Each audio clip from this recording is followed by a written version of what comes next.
So hello and welcome back to Sheesha blogs. तो guys, कल का दिन कंगना की न्यूज़ से भरा हुआ था। इस कंगना रनौत ने भाजपा को ज्वाइन किया और उसके बाद मंडी से चुनाव भी जीता।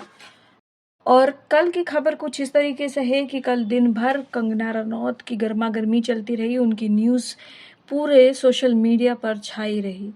तो हुआ ये कि चंडीगढ़ एयरपोर्ट पर सिक्योरिटी चेक के दौरान एक सुरक्षा कर्मी सीआईएसएफ कांस्टेबल कुलविंदर कौर ने सिक्योरिटी चेक के दौरान जब कंगना उनके करीब आई तो उनको थप्पड़ मार दिया। थप्पड़ का उन्होंने जस्टिफिकेशन ये दिया कि जब 2020 में किसान आंदोलन हुआ था उस समय कंगना लगातार ट्वीट कर रही थी और वो वैसे भी उस समय ट्विटर पे काफ़ी एक्टिवेट थी, तो वो किसान आंदोलन का वैसे भी वो विपक्ष में थी और उन्होंने ये तक कह दिया था कि वहाँ जो लोग बैठे हुए हैं वो 100-100 200 रुपए लेकर के बैठे हुए हैं और खालिस्तानी तक कह दिया था उनको। अब हुआ ये कि जब उसको थप्पड़ मारा तो उसने जस्टिफिकेशन दिया कुलविंदर ने कि उस किसान आंदोलन में मेरी माँ बैठी हुई थी, ये नहीं बैठी हुई थी और इसने कितनी गलत गलत बातें कही और इसीलिए मैंने इसको थप्पड़ मारा है। लेकिन यहाँ पर बात ये आती है कि ये एयरपोर्ट पर सिक्योरिटी गार्ड के रूप में तैनात थी, कांस्टेबल थी कुलविंदर, और वहाँ पर उनका काम था सिक्योरिटी देखना एयरपोर्ट की।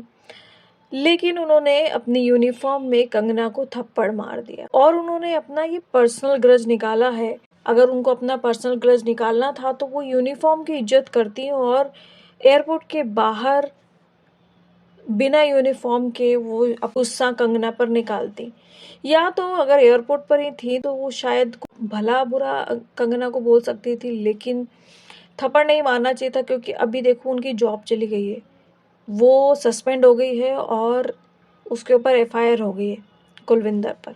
उन्होंने जस्टिफिकेशन 2020 में कंगना ने जो किसान आंदोलन के खिलाफ ट्वीट किया था ये उसकी बात कर रही है और उसके ट्वीट से नाराज थी। लेकिन ऐसे तो दुनिया में बहुत सारे लोग बहुत कुछ बोलते हैं, क्या सभी को आप मारने जाओगे? अपोजिट इसी के अगर कोई और राजनीतिक नेता को मार देता, इस तरीके से थप्पड़ मार देता, तो क्या उसका हंगामा नहीं होता? यहाँ पर बहुत सारे लोगों ने कंगना का सपोर्ट नहीं किया।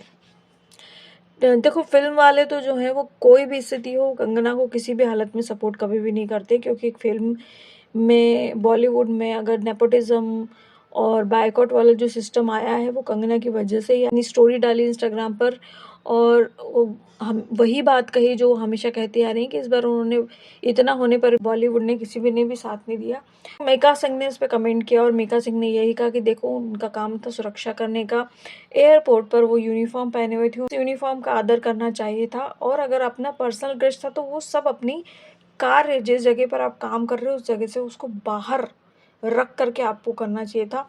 और मुझे भी ऐसा लगता है कि देखो आप कितनी मेहनत करके एक जॉब हासिल करते हो, क्योंकि सरकारी जॉब आज की डेट में पाना बहुत मुश्किल है।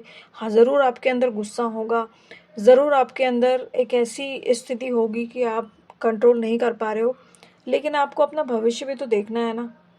मुझे ऐसा लगता है और मुझे लगता है ये सरासर गलत है इस तरीके से किसी को भी थप्पड़ मारना। अगर बीजेपी की साइड से कोई थप्पड़ मार दे किसी दूसरी पार्टी के नए नवेले सांसद को या नए नवेले जो नेता अभी तक जीत के आया है, तो क्या ये इसी तरीके से लोग सहन कर लेंगे और चुपचाप बैठ जाएंगे जिस तरीके से कंगना के साथ हुआ है?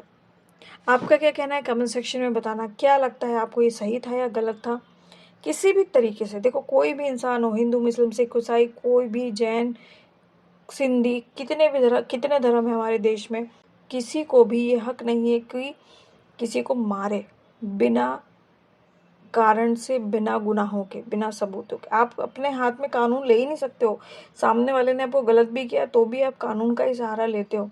आप कंप्लेन कर सकते थे उनके खिलाफ, आप एफआईआर दर्ज करवा देते, आप जो कर सकते थे वो करते, लेकिन आपने अपनी ही नुकसान कर लिया है। वहीं उनके भाई का भी कहना है कि हमको भी मीडिया से न्यूज़ मिली है, उसने आवेग में आकर के ये कदम उठाया है।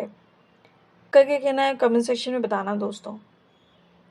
Thank you for watching.